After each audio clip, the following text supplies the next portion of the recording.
এয়া আকাশবাণী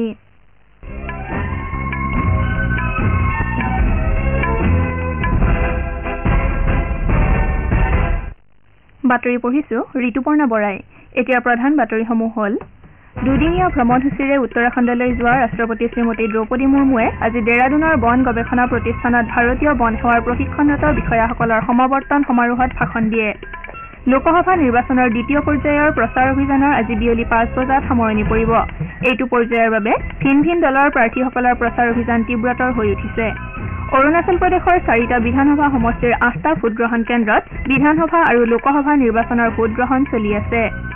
ভাৰতীয় বতৰ বিজ্ঞান বিভাগে উত্তৰ পূৰ্বাঞ্চলকে ধৰি দেশৰ ভিন ভিন ঠাইত অহা 29 এপ্ৰিললৈ পাতলীয়াৰ পৰা মজলীয়া ধৰণৰ বৰষুণ হ'ব পাৰে বুলি আগজাননী দিছে। আৰু IPL ক্ৰিকেট প্ৰতিযোগিতাৰ আজিৰ এখন খেলত গুজৰাট টাইটান্স দিল্লী কেপিটেলছৰ বিৰুদ্ধে অৱতীৰ্ণ হ'ব।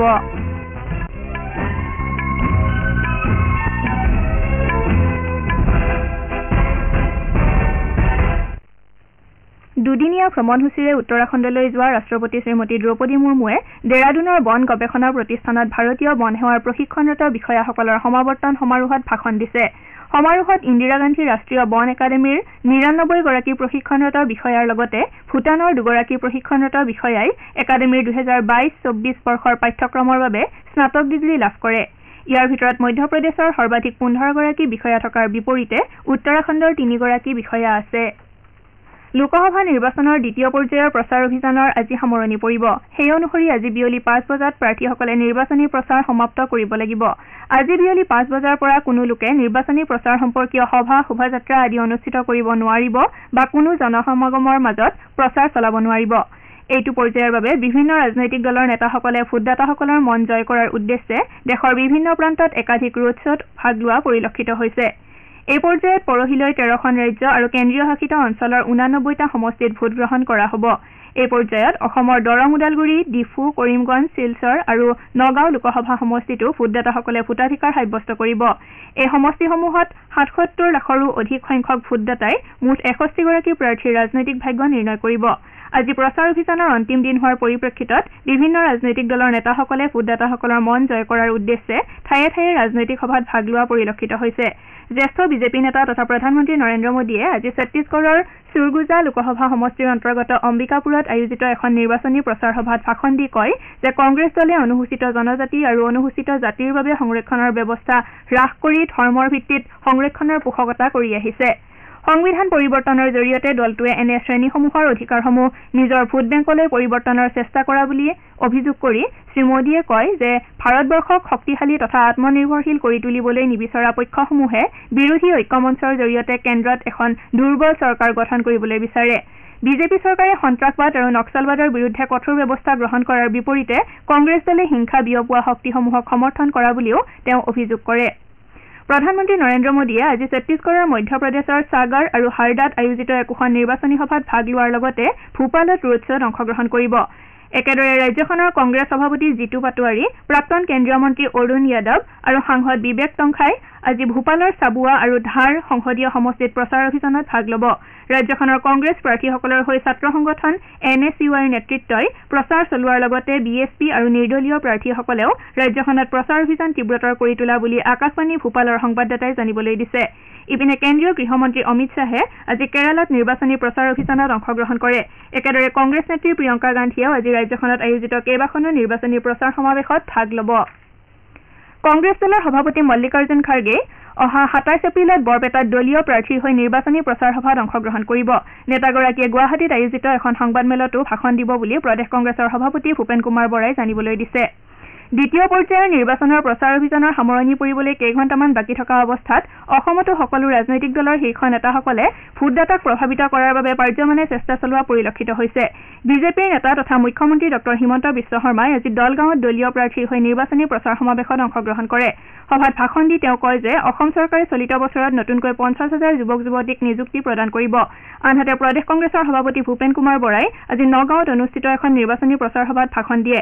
একেদৰে AIUDF দলৰ সভাপতি বদৰুদ্দিন আজমল, বড়োলেণ্ড পিপুলছ পাৰ্টি BPFৰ মুৰব্বী হাগ্ৰামা মহিলাৰী আৰু ভিন ভিন ৰাজনৈতিক দলৰ বহু কেইগৰাকী নেতাই আজি নিৰ্বাচনী প্ৰচাৰ অভিযানত অংশগ্ৰহণ কৰিছে।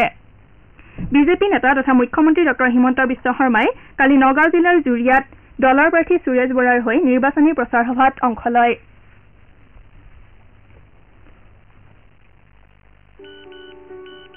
প্ৰাৰ্থী প্ৰদ্যুৎ বৰদলৈয়ে কালি মৰিগাঁও ক্ষুদ্ৰ কৃষকসকলৰ বাবে এয়া এক সন্মানৰ শব্দ। অৰ্থনৈতিক নীতিৰ সমালোচনাৰ পৰা কত ঋণ লৈছিল, তেতিয়া শস্যৰ ক্ষতিৰ বাবে আপুনি কেনেদৰে কান্দিছিল। মোদীজীয়ে আমাৰ দুখ বেদনা বুজি পাইছে। MSP বৃদ্ধি কৰিছে, জলসিঞ্চন বৃদ্ধি কৰিছে, বীমা পৰিশোধ বৃদ্ধি কৰিছে, অনলাইন বজাৰ সৃষ্টি কৰিছে, আৰু তথাপিও তেওঁ কয় যে এইটো মাত্ৰ এটা আৰম্ভণিহে। দেশক আৰু আগুৱাই লৈ যোৱাৰ মোদীজীৰ এয়া গ্যাৰাণ্টি, আৰু মোদীজীক আগুৱাই লৈ যোৱাৰ গ্যাৰাণ্টি মোৰ।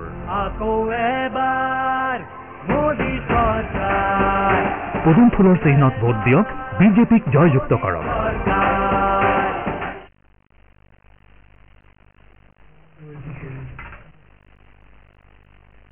শ্ৰোতাসকলে বাতৰি শুনিছে আকাশবাণীৰ পৰা।